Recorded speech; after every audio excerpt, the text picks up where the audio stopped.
अस्सलामुअलैकुम। उम्मीद है आप लोग खैरियत से होंगे। जैसा कि आप जानते हैं कि कोविड की वजह से तमाम तालीमी इदारे बंद हैं।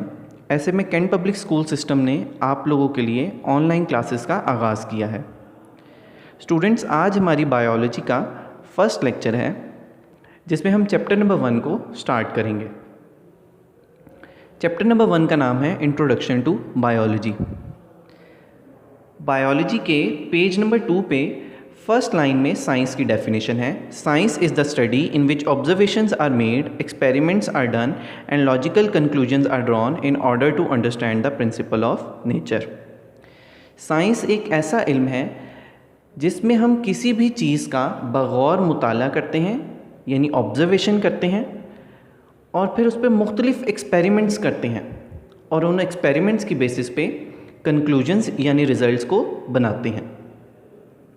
नेक्स्ट पैराग्राफ में एक्सप्लेन किया गया है कि पहले दौर में क्योंकि साइंसी इल्म महदूद था, इसीलिए हम ये सब एक ही सब्जेक्ट में स्टडी करते थे जिसको हमने साइंस का नाम दिया था।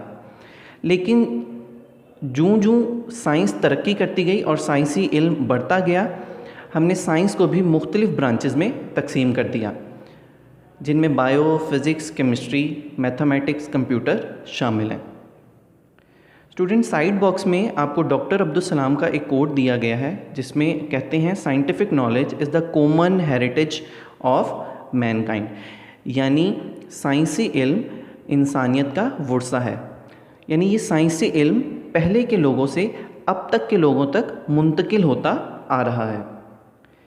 नेक्स्ट टॉपिक है हमारा introduction to biology. Biology is the scientific study of life. The word biology has been derived from two Greek words, bios meaning life and logos meaning thought or reasoning. Biology life की एक scientific study है। ये दो लफ्ज़ों से मिलकर बना है वर्ड, बायो और लोगोस। बायो का मतलब होता है लाइफ और लोगोस का मतलब होता है थॉट और रीजनिंग। यानी कि हम बायो में लाइफ को स्टडी करते हैं और लाइफ से रिलेटेड जितने भी फिनोमेनाज हैं उनकी रीज़निंग को डिस्कवर करते हैं, यानी उनके पीछे क्या वजूहात हैं, वो मामलात किस तरह से पूरे हो रहे हैं, ये सब हम किसके ज़रिए स्टडी करते हैं? बायोलॉजी के ज़रिए स्टडी करते हैं।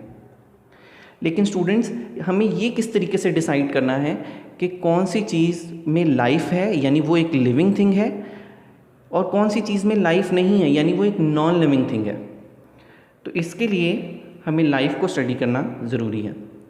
तो स्टूडेंट्स, आप यहाँ पे देख सकते हैं, life is a set of characteristics that is consist of one or more cell, respond to the changes of environment, can grow in size, can reproduce, carry out various chemical reactions.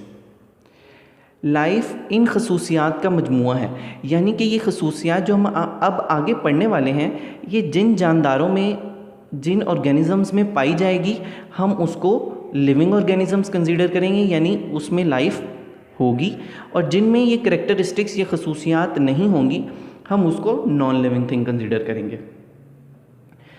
पहला point था consist of one or more sales, यानी कि living organisms की body एक या एक से ज़्यादा सेल से मिलकर बनी होगी। दूसरा पॉइंट है respond to the changes of environment, यानी अपने इर्द गिर्द आने वाली तब्दीलियों को रिस्पॉन्स करेंगे, उसका रिएक्शन देंगे। मिसाल के तौर पे हम इंसान सर्दियों में गर्म कपड़े पहनते हैं ताकि हम सर्दी से बच सकें, तो ये भी हमारा एक एनवायरनमेंट के चेंज को रिस्पॉन्स है। इसी तरीके से और भी बहुत सारे रिस्पॉन्सेज हैं, और लिविंग ऑर्गेनिजम्स की ये करेक्टरिस्टिक है कि वो अपने एनवायरनमेंट के चेंज को रिस्पॉन्स करता है, आइदर वो पॉजिटिव है या नेगेटिव, यानी हो सकता है कि वो उसके हक में भी हो रिस्पॉन्स, या वो उसके ख़िलाफ़ भी हो। इसके बाद हमारा तीसरा पॉइंट है can grow in size. Living organisms growth show करते हैं। आपने देखा होगा प्लांट, एक छोटा प्लांट एक पूरा ट्री बन जाता है, एक छोटा बेबी पूरा मैन या वुमेन बन जाता है, तो ये एक ग्रोथ है।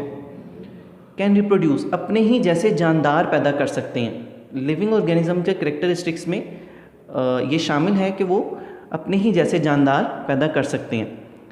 आप अगर नॉन लिविंग की एग्जांपल लें, जैसे कि डेस्क बेंच और आप लोगों के घर पे और जो नॉन लिविंग थिंग्स हैं, ये अपने ही जैसे दूसरे जानदार बना नहीं सकते हैं। और लास्ट पॉइंट है carry out various chemical reactions. इनकी बॉडी में मुख्तलिफ़ किस्म के केमिकल रिएक्शंस हो रहे होते हैं। मिसाल के तौर पे ह्यूमन बीइंग ब्रीथ करता है और ऑक्सीजन जब इनटेक करता है तो वो ऑक्सीजन उसकी बॉडी में बहुत सारे केमिकल रिएक्शंस करती है। तो ये करेक्टरिस्टिक्स जिस ऑर्गेनिज्म में पाए जाएंगे हम उसको लिविंग ऑर्गेनिज्म कंसीडर करेंगे, यानी हम कहेंगे कि उसमें लाइफ मौजूद है। स्टूडेंट, नेक्स्ट टॉपिक है हमारे पास डिवीजन्स ऑफ बायोलॉजी। बायोलॉजी की टोटल 3 मेजर डिवीजन्स हैं। पहली है ज़ूलॉजी, दूसरी बॉटनी और तीसरी माइक्रोबायोलॉजी। आइए इन्हें स्टडी करते हैं कि ये क्या चीज़ें हैं। स्टूडेंट, आप देख सकते हैं zoology, this division of biology deals with the study of animals. Biology की ऐसी डिवीजन जो कि एनिमल्स की स्टडी में हेल्प करे, हम उसको ज़ूलॉजी कहते हैं। Botany, this division of biology deal with the study of plants. और बायोलॉजी की ऐसी डिवीजन जो कि प्लांट्स की स्टडी में हेल्प करे, हम उसको बॉटनी कहते हैं। और लास्ट डिवीजन है हमारे पास microbiology, this division of biology deals with the study of micro organisms such as bacteria etc। Biology की ऐसी ब्रांच या ऐसी डिवीजन जो हमें माइक्रो ऑर्गेनिजम्स को स्टडी करने में हेल्प करे, यानी छोटे जानदार जो हम अपनी आँख से देख नहीं सकते, माइक्रो ऑर्गेनिजम्स का इस्तेमाल माइक्रोस्कोप का इस्तेमाल करते हैं, जैसे कि बैक्टीरिया वगैरह। इसके बाद हमारे पास नेक्स्ट टॉपिक स्टार्ट हो रहा है ब्रांचेस ऑफ बायोलॉजी। पहली ब्रांच है हमारे पास morphology. This branch deals with the study of form and structure of living organism. Biology की ऐसी ब्रांच जो हमें जानदारों की किस्मों को और उनके स्ट्रक्चर्स को, यानी उनमें कौन कौन सी शेप पाई जा रही है, इन सब को स्टडी करने में हेल्प करे, हम उस ब्रांच को मॉर्फोलॉजी का नाम देते हैं। साइड बॉक्स में आप लोगों की एक डेफिनेशन दी गई है, molecular biology deals with the study of molecules of life e.g. Water, protein, carbohydrates, lipids and nucleic acid. Biology की एक और ब्रांच है मॉलिक्यूलर बायोलॉजी, जिसमें हम जिंदगी के, यानी जो ह्यूमन बीइंग्स या लिविंग ऑर्गेनिजम्स में मॉलिक्यूल्स पाए जाएंगे, उन मॉलिक्यूल को स्टडी करते हैं। हम उसको बायोकेमिस्ट्री का नाम भी देते हैं और मॉलिक्यूलर बायोलॉजी का भी। वो मॉलिक्यूल्स जो लिविंग ऑर्गेनिज्म में पाए जाते हैं वो हैं water, protein, carbohydrates, lipids and nucleic acid, जिसका जिक्र हम आगे फर्दर चैप्टर्स में करेंगे। एनाटॉमी नेक्स्ट टॉपिक है। The study of internal structure is called anatomy. किसी भी लिविंग ऑर्गेनिज्म के इंटरनल स्ट्रक्चर को स्टडी करना, मतलब उसका स्टमक कहाँ पे है, उसका नर्वस सिस्टम कहाँ पे है, उसका ब्रेन किधर मौजूद है, लंग्स, किडनीज, यानी इंटरनली उस ऑर्गेनिज्म को स्टडी करना एनाटॉमी कहलाता है। और नेक्स्ट है histology. The microscopic study of tissue is called histology. Students, ये बात याद रखिएगा, हमारी बॉडी सेल्स से मिलके बनी है और जब 2 सेल्स आपस में कंबाइन होते हैं तो टिश्यूज़ बनाते हैं। टिश्यूज़ इतने छोटे होते हैं कि हम उनको नेकेड आई से नहीं देख सकते, इसके लिए हम माइक्रोस्कोप का इस्तेमाल करते हैं। माइक्रोस्कोपिक स्टडी ऑफ टिश्यूज़, यानी टिश्यूज़ को माइक्रोस्कोप के थ्रू पढ़ना, उनके स्ट्रक्चर्स को जानना, उनके फंक्शंस को जानना, ये सब कौन डील करता है? हिस्टोलॉजी में पढ़ा जाता है। नेक्स्ट है cell biology. The study of the structures and functions of cell and cell organelles is called cell biology. This branch also deals with the study of cell division.